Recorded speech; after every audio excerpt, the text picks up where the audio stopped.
বন্ধুসকল আপোনালোকে তো গমেই পালে এতিয়া ভাৰত আৰু পাকিস্তানৰ মাজত কি চলি আছে।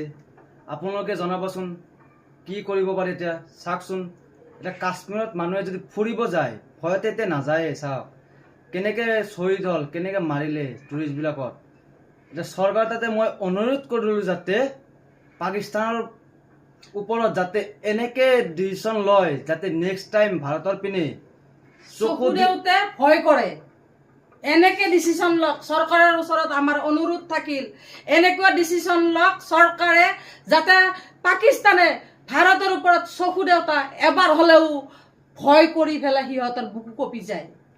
পাকিস্তান মুৰ্দাবাদ, পাকিস্তান মুৰ্দাবাদ, পাকিস্তান মুৰ্দাবাদ, পাকিস্তান মুৰ্দাবাদ, পাকিস্তান মুৰ্দাবাদ, পাকিস্তান মুৰ্দাবাদ। আপোনালোকে যিমান পাৰে ভিডিঅ'টো আপুনি সকলো ভাৰতীয় নাগৰিকৰ তাতে পঠাই দিয়ক যাতে চবে ভিডিঅ'টোত পায়, জাগৃত হৈ যায়। আপোনালোকে যিমান পাৰে শ্বেয়াৰ কৰক, ভিডিঅ'টো শ্বেয়াৰ কৰক, শ্বেয়াৰ কৰিব নাপাহৰিব প্লিজ।